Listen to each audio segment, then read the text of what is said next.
Nama Allah Bapa dan anaknya Tuhan Yesus Kristus dan Roh Kudus, Khalik langit dan bumi. Amin. Marilah kita berdoa, mengaku dosa-dosa kita kepada Tuhan dan memohon pengampunan kepadanya. Ya Tuhan Allah Bapa kami, yang Maha Kuasa dan Pengasih, kami datang ke hadapan-Mu untuk mengaku dan menyesali dosa-dosa kami. Sejak hari kelahiran kami telah bergelimang di dalam dosa, dan tiada kebenaran di dalam diri kami. Tetapi kami menyerahkan diri kami kepadamu, karena Engkau adalah Allah Maha Pengasih dan Penyayang, yang tidak menghendaki kebinasaan bagi orang berdosa, melainkan pertobatan dan pengampunan. Kami datang mengakui dosa kami dan memohon pengampunan dan kehidupan baru dalam pertobatan oleh kasih setia-Mu di dalam Tuhan Yesus Kristus, Juru Selamat kami. Amin. Marilah kita mendengarkan janji Tuhan tentang pengampunan dosa kita. Demikianlah firman Tuhan. Karena begitu besar kasih Allah akan dunia ini, sehingga Ia mengaruniakan anaknya yang tunggal, supaya setiap orang yang percaya kepadanya tidak binasa, melainkan beroleh hidup yang kekal. Segala kemuliaan bagi Allah di tempat yang maha tinggi. Amin.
Biarkanlah itu sampai ke ujung bumi. Katakanlah, Tuhan telah menebus Yakub hamba-Nya. Bersorak-sorailah bagi Allah, hai seluruh bumi. Mazmurkanlah kemuliaan nama-Nya. Muliakanlah Dia dengan puji-pujian. Haleluya.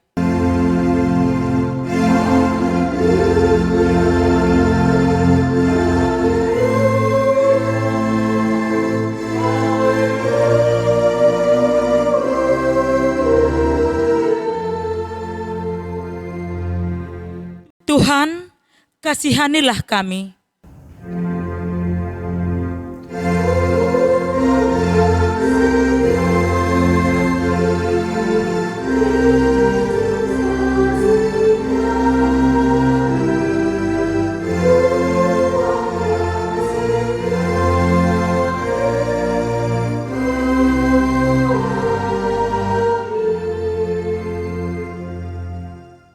Kemuliaan bagi Allah di tempat yang maha tinggi.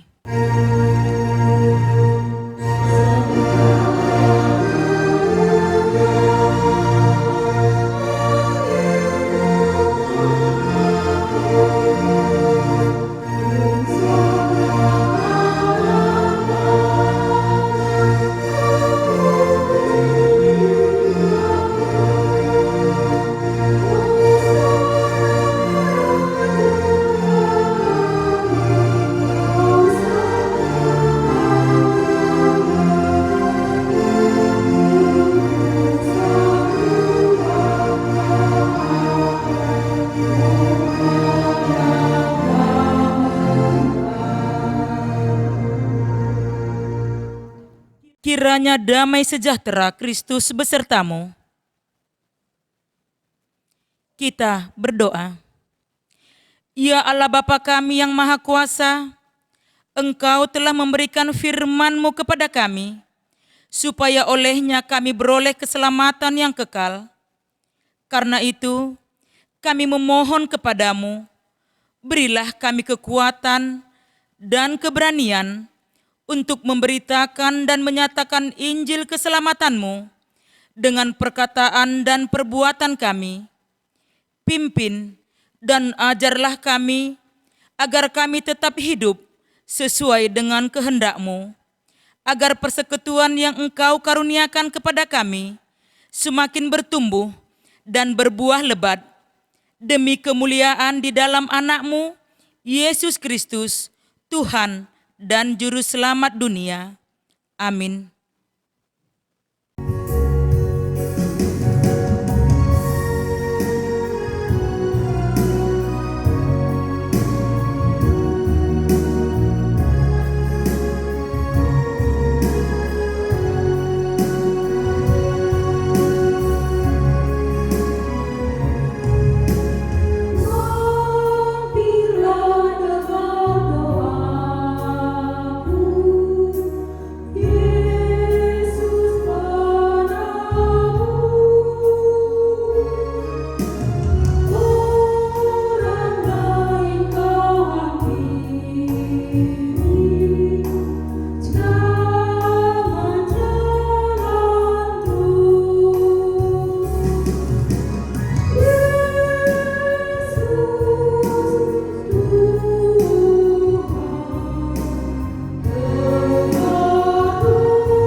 Marilah kita mendengarkan firman Tuhan sebagai epistel ataupun pendahuluan khotbah bagi kita di minggu ini yang terambil dari Lukas pasal yang ke-18, dimulai dari ayat yang pertama sampai dengan ayat yang ke-8.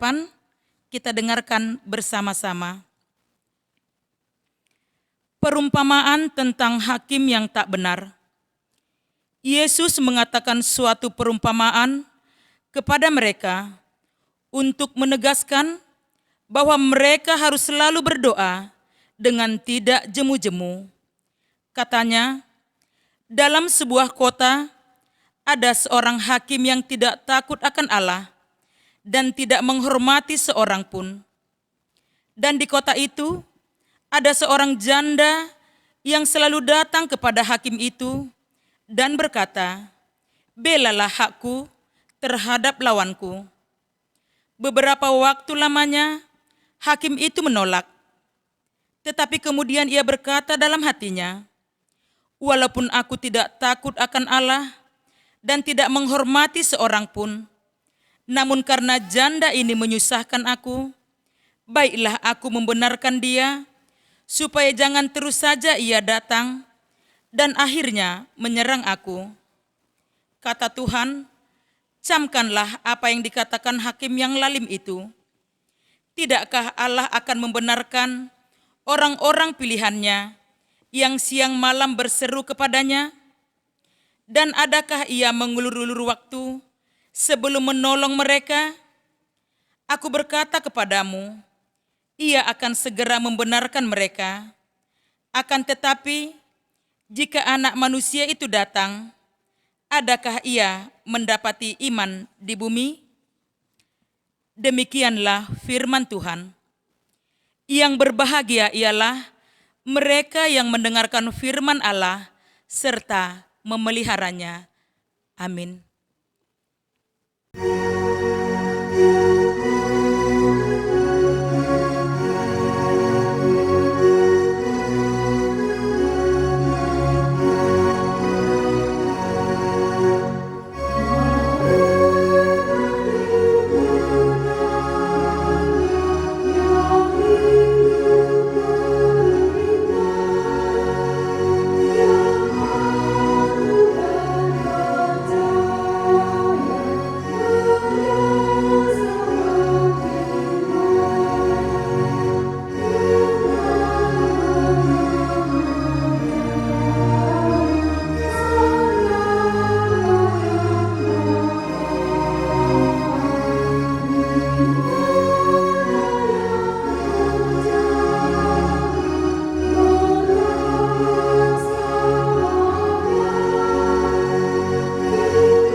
Marilah kita bersaksi, mengikrarkan pengakuan iman kita, bersama jemaat pada segala abad di seluruh dunia, kita ucapkan bersama-sama.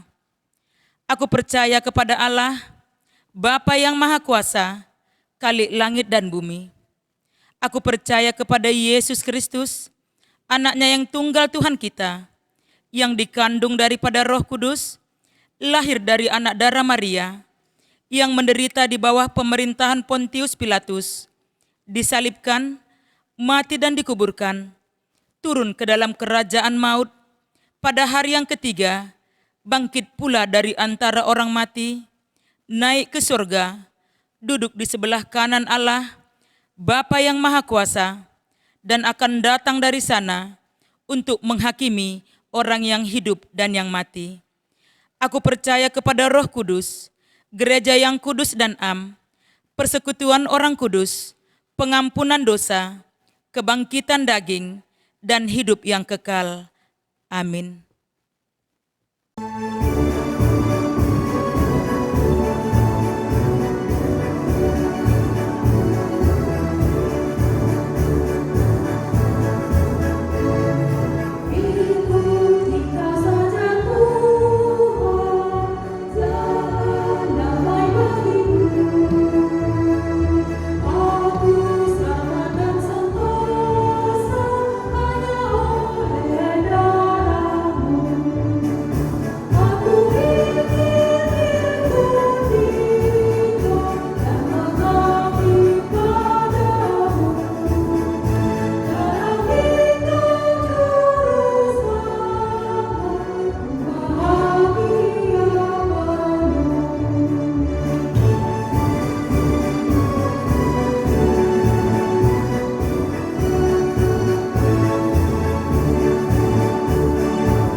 Berdoa, Bapa kami yang di surga, yang bertahta di kerajaan surga, kami berterima kasih Tuhan atas berkat dan karunia-Mu kepada kami, untuk kami dapat beribadah di gereja GKPI Resort Medan Baru.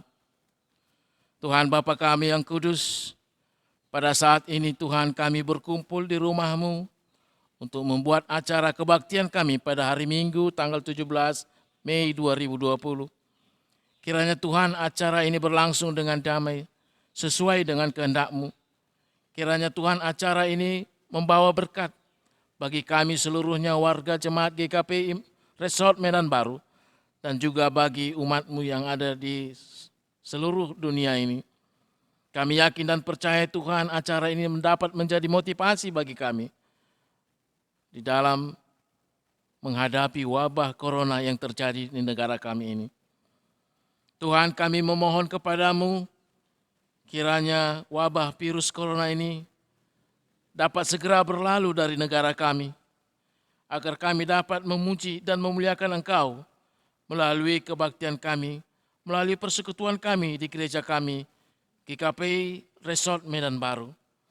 Dan saat ini juga Tuhan, kami memohon kekuatan dan kesehatan kepadamu, bagi kami semua anggota jemaat GKPI Resort Medan Baru, agar kami teguh menghadapi wabah virus corona yang melanda negeri kami.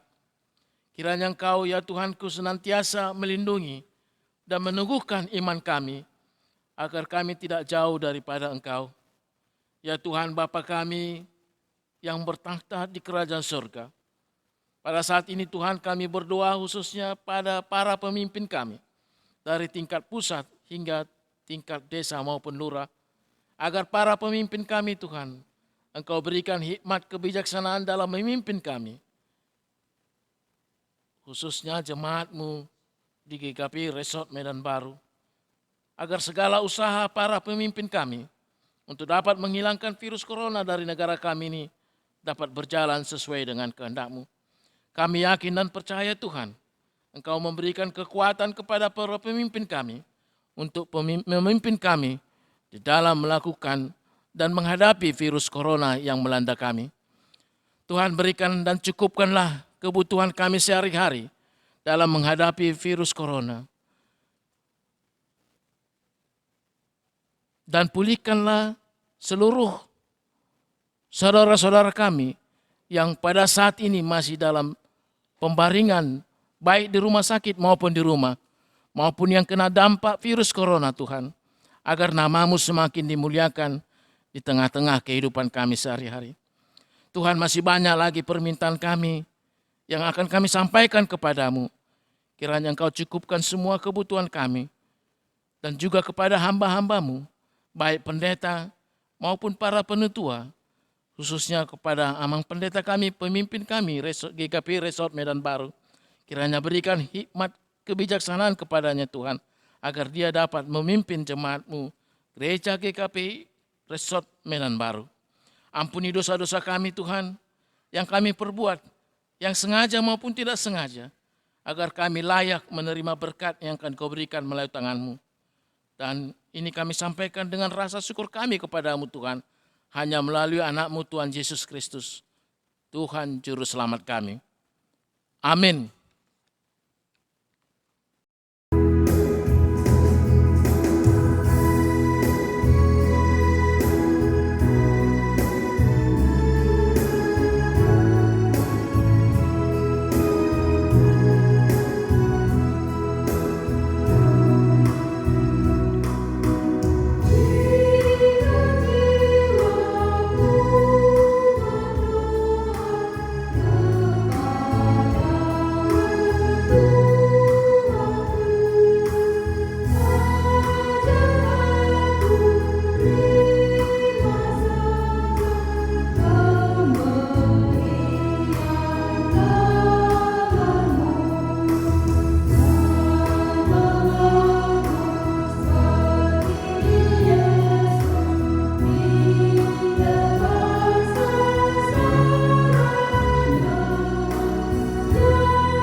Mari kita berdoa. Ya Allah Bapa kami yang di surga, berilah Roh Kudus-Mu ke segenap kami, agar kami kudus dan layak menerima firman-Mu di dalam Tuhan Yesus Kristus. Amin. Firman Tuhan bagi kita di Minggu Rogate yang diartikan dengan doa ucapan syukur, tertulis di dalam 1 Tawarikh 17 ayat 16 sampai 27 demikian. Lalu masuklah Raja Daud ke dalam. Kemudian duduklah ia di hadapan Tuhan sambil berkata, "Siapakah aku ini ya Tuhan Allah? Dan siapakah keluargaku sehingga Engkau membawa aku sampai sedemikian ini? Dan hal ini masih kurang di matamu ya Allah, sebab Engkau telah berfirman juga tentang keluarga hamba-Mu ini dalam masa yang masih jauh, dan telah memperlihatkan kepadaku serentetan manusia yang akan datang, ya Tuhan Allah. Apakah lagi yang dapat ditambahkan Daud kepadamu dalam hal Engkau memuliakan hamba-Mu ini? Bukankah Engkau yang mengenal hamba-Mu ini?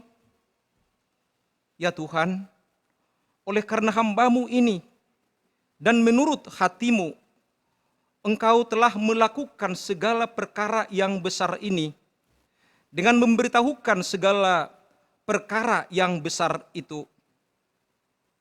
Ya Tuhan, tidak ada sama seperti Engkau, dan tidak ada Allah selain Engkau, menurut segala yang kami tangkap dengan telinga kami. Dan bangsa manakah di bumi seperti umat-Mu Israel, yang Allahnya pergi membebaskannya menjadi umat-Nya, untuk mendapat nama bagi-Mu dengan perbuatan-perbuatan yang besar dan dahsyat, dan dengan menghalau bangsa-bangsa dari depan umat-Mu yang telah Kau bebaskan dari Mesir? Engkau telah membuat umat-Mu Israel menjadi umat-Mu untuk selama-lamanya, dan Engkau, ya Tuhan, menjadi Allah mereka.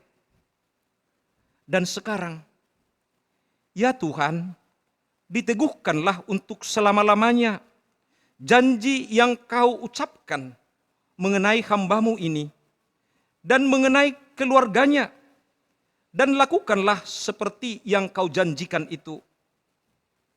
Maka nama-Mu akan menjadi teguh dan besar untuk selama-lamanya, sehingga orang berkata, Tuhan semesta alam, Allah Israel, adalah Allah bagi orang Israel. Maka keluarga hamba-Mu Daud akan tetap kokoh di hadapan-Mu. Sebab Engkau, ya Allahku, telah menyatakan kepada hamba-Mu ini bahwa Engkau akan membangun keturunan baginya. Itulah sebabnya hamba-Mu ini telah memberanikan diri untuk memanjatkan doa ke hadapan-Mu. Oleh sebab itu, ya Tuhan, Engkaulah Allah dan telah menjanjikan perkara yang baik ini kepada hamba-Mu. Kiranya Engkau sekarang berkenan memberkati keluarga hamba-Mu ini, supaya tetap ada di hadapan-Mu untuk selama-lamanya. Sebab apa yang Engkau berkati, ya Tuhan, diberkati untuk selama-lamanya. Demikian saudara-saudara,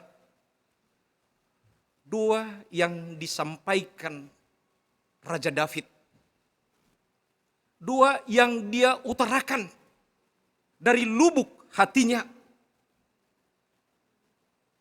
Ini yang saya bacakan kepada saudara-saudara, menjadi firman Tuhan, menjadi kabar kesukaan bagi kita di tengah wabah corona mengancam kehidupan kita, tapi kita dikuatkan oleh doa Raja David. Saudara-saudara, perlu kita tahu, ketika Tuhan melihat Raja Saul yang sebelum David memimpin Israel, Tuhan telah melihat kepemimpinan Raja Saul sudah meleset dari harapannya. Tidak mendengar yang dia firmankan lagi. Dan dia mencari yang bisa menggantikan Allah berhak menggantikan yang dia sudah pilih. Saul dipilih, tapi oleh karena kelakuannya, dia mencari Daud. Daud dipilih Tuhan. Daud ditetapkan oleh Tuhan. Bukan mudah. Harus punya proses. Ketika dicari, muncul saudara-saudaranya yang wajahnya tampan, yang wajahnya bagus, rupawan, perilakunya baik. Tapi ternyata Tuhan mengingatkan Samuel, bukan itu. Coba cari lagi. Akhirnya dicari seorang gembala. Orangnya kecil dan tidak tampan. Tuhan memilih Daud. Tuhan menyerahkan kuasa itu kepadanya. Saudara-saudara, Saul dengan Daud bukan dengan mudah menyerah terimakan kerajaan Israel kepadanya. Bukan serah terima yang wajar. Perlu kita tahu, Daud menjadi raja adalah dalam proses yang lama. Dia harus seistana dengan Saul. Bahkan dia harus dijolimi oleh Saul. Daud ditetapkan sebagai pemusik ketika Saul di dalam kegalauannya. Saul bertemu muka dan tidak memikirkan dia ini akan menjadi raja. Tetapi Daud telah mendengar dari Tuhan bahwa dia akan menjadi raja bagi Israel. Dia taat dengan perintah Tuhan. Saudara-saudara, Daud dikejar, Daud dibenci, Daud tidak disenangi oleh Saul. Tetapi saudara-saudara, ada yang menarik. Bukankah Daud punya sahabat yang abadi, punya sahabat yang karib, Jonathan, putra Saul. Saul membenci Daud, tapi Daud adalah sahabat karib dari anak Saul. Saudara-saudara, kita mungkin dikagetkan lagi. Saul memperistri satu putri dari Saul.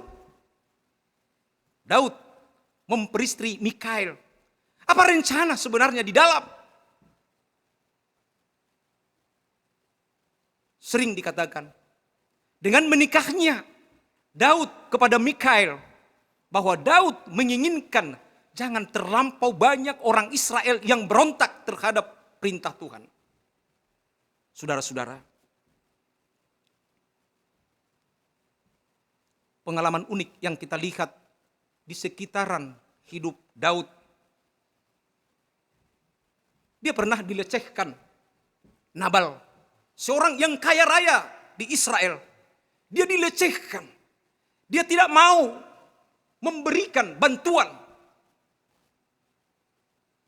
Tetapi istri Nabal, namanya Abigail, cukup berhati. Dia menghadap Daud. Dan pada saat itu juga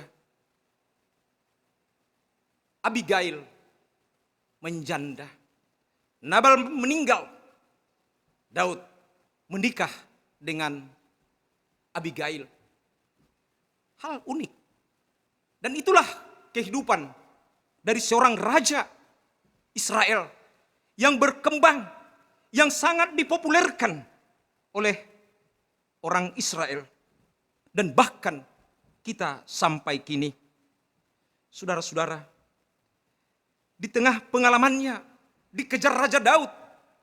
Ya, maaf, bukan dikejar Raja Daud. Di tengah pengalamannya dia dikejar Raja Saul. Dia dikejar. Tetapi di satu tempat Saul terkepung. Maka pada saat itu seperti Tuhan telah memberikan Saul kepada Daud untuk dibunuh. Tapi satu hal yang dia lakukan, Daud mengatakan kepada para pendukungnya, kepada anak buahnya, orang yang diurapi Tuhan, jangan kau kotori tanganku ini. Daud tidak membunuh, tapi dia mengguntingkan helai dari baju Saul. Ketika Saul sudah bangun, Daud menunjukkan, sekiranya saya bisa membunuh engkau, tapi itu tidak saya lakukan. Ini bukti. Saya gunting dari pakaianmu. Di sini keunikannya. Dia tidak seperti manusia umumnya. Tuhan seperti sudah menyerahkan musuhnya, tapi Daud memberikan kehidupan kepada Saul. Saudara-saudara, selain keunikan itu, ada hal yang perlu kita ingat. Kepahitan hidupnya. Bahwa dia pernah dikudeta anaknya. Dikudeta. Artinya dia mau disingkirkan oleh Absalom. Tapi begitu Tuhan menyertainya dia lepas dari ancaman anaknya Absalom.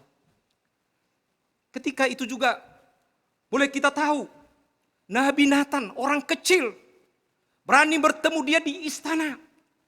Daud begitu familiar. Dia mendengar Nathan dan mengutarakan apa dosa yang ada pada Daud. Dan dia menerimanya. Dia mengatakan, saya itu pengakuan salah begitu jelas di dalam dirinya, sekalipun dia seorang raja. Yang ketiga, boleh juga kita lihat ketika dia diperhadapkan Tuhan, kau harus menetapkan hukuman kepada umatmu. Orang Israel, kau harus tentukan hukuman. Maka dengan rela, kesalahan Daud harus umat Israel yang menerima. Daud menerima 3 hari 3 malam. Orang Israel, bangsa Israel harus dikenakan hukum sampar. Dan banyak meninggal kala itu di tengah-tengah orang Israel. Kemudian masih juga persengketaan dalam keluarga. Ada anaknya harus bunuh-membunuh. Oleh karena kemudaan mereka, oleh karena tidak kuasa, dia juga menyaksikan itu. Dan satu lagi yang perlu kita ingat. Satu hal yang diperintahkan Tuhan kepada Daud. Kau tidak kuizinkan membangun bait Allah. Kau tidak kuinginkan membangun bait bagiku. Ini yang penting kita ingat. Saudara-saudara, saya udah utarakan siapa Daud. Kelebihannya, keistimewaannya, kepahitannya, kegetiran yang dia alami.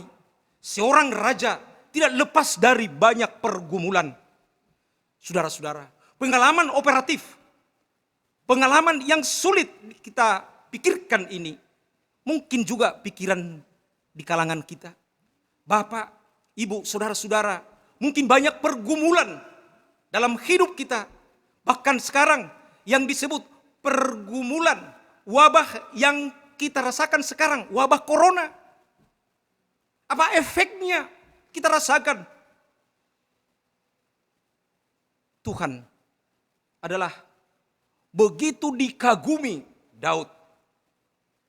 Ada pengalaman yang tulus dari doanya ini. Dia menyebut, Tuhan, Engkau, padamu. Ini ungkapan yang tulus. Tidak dikatakan baginda, yang terhormat, yang mulia. Daud begitu jelas mengatakan panggilan kepada Tuhan dengan tulus. Dia menyadari Tuhan yang merancangkan kehidupannya. Tuhan yang memberikan anugerah kepadanya. Tuhan yang merancangkan dari dia dipilih menjadi raja di Israel. Bahkan keluarganya bahkan bangsanya. Tuhan yang merancang semuanya. Bagaimana kita mengapresiasi, mengaplikasikan ini. Bagaimana Tuhan merancang kehidupan yang dianugerahkan kepada saya, kepada Bapak, Ibu, Saudara sekalian. Daud sangat percaya diri atas keluarganya, kepada pribadi yang bertanggung jawab atas hidup mereka. Siapa dia? Tuhan. Tuhanlah yang menggelora di hatinya. Dia begitu gampang, dia begitu mudah. Bahkan kesalahan yang kita rasa dia tutupi, kesalahannya dengan Batseba, dia benar-benar mengatakan benar kepada Nabi Nathan. Saudara-saudara, David tidak perlu khawatir. Bahkan kita juga tidak perlu lagi khawatir atas kekuasaan Tuhan.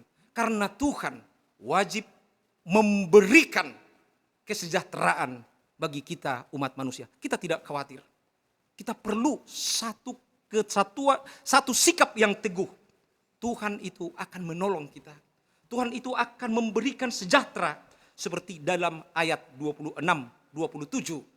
Tuhan, Engkau abadi. Tuhan, Engkau memberikan. Saudara-saudara, Daud benar menyadari dirinya orang yang kecil, orang yang terbatas.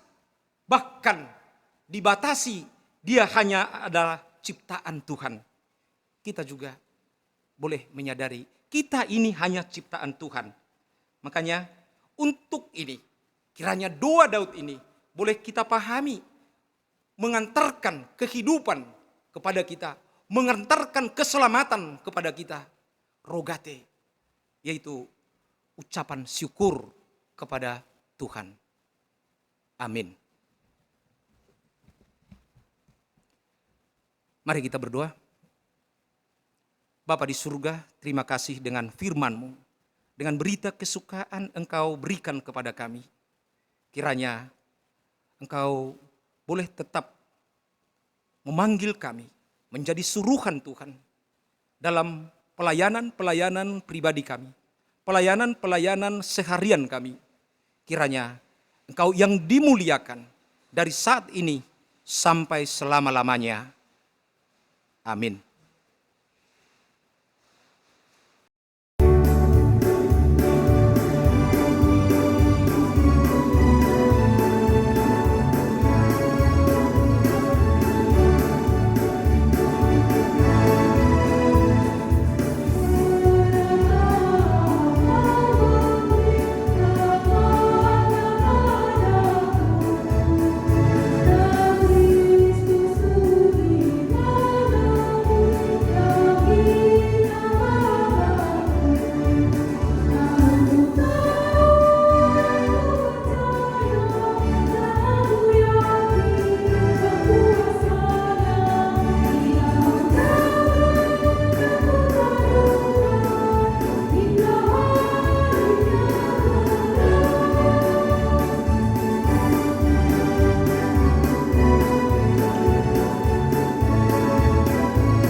Untuk mengangkat kita memberi ucapan persembahan syukur, marilah kita mendengar firman Tuhan yang tertulis dalam 1 Tawarik 29 ayat 9. Demikian.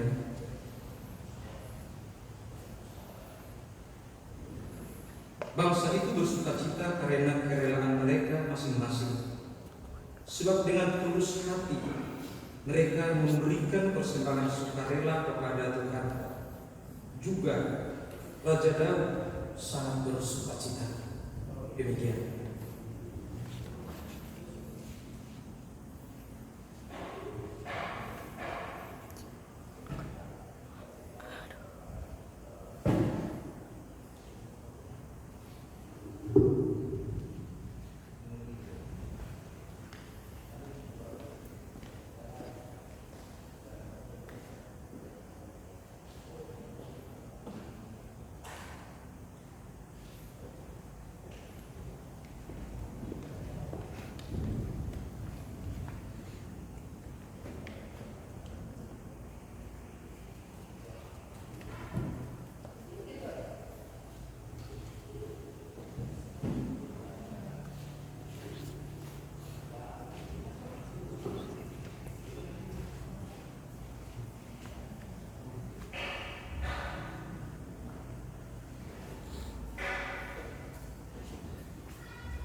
berdoa.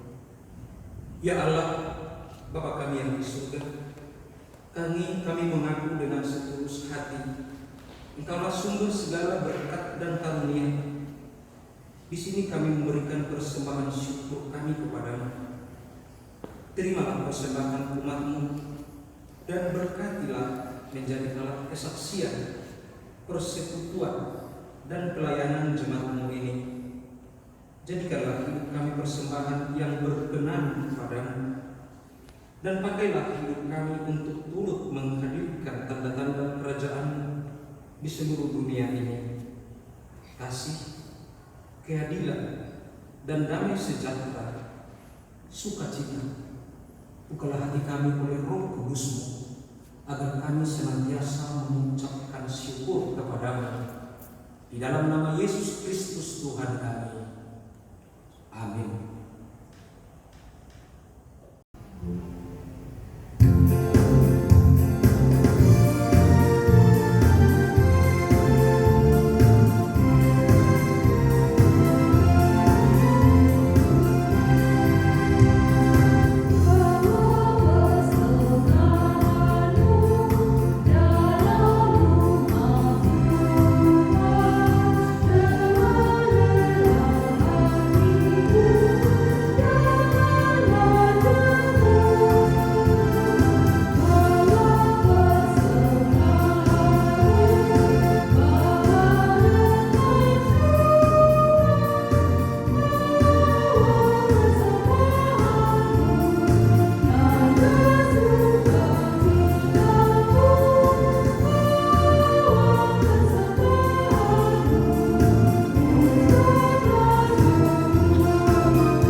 Bapa kami yang di surga, dikuduskanlah namamu.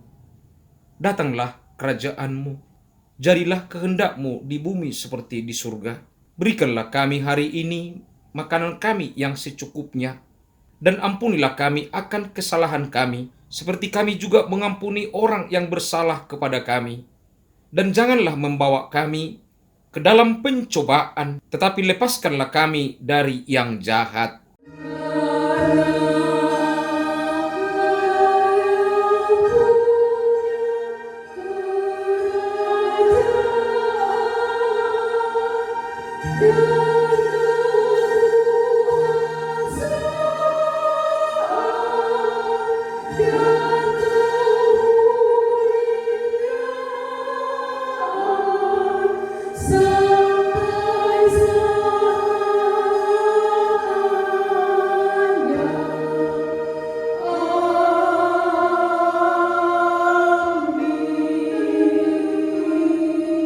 Saudara-saudari, pulanglah di dalam sukacita dan mengandalkan Tuhan di dalam hidupmu. Terimalah berkat-Nya. Tuhan memberkati dan melindungi engkau. Tuhan menyinari engkau dengan wajah-Nya dan memberikan engkau kasih karunia. Tuhan menghadapkan wajah-Nya kepadamu dan memberikan engkau damai sejahtera. Amin.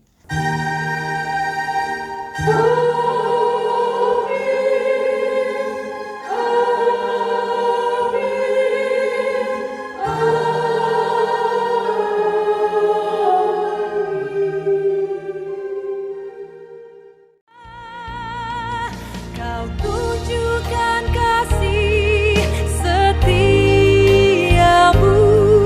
Kau menyediakan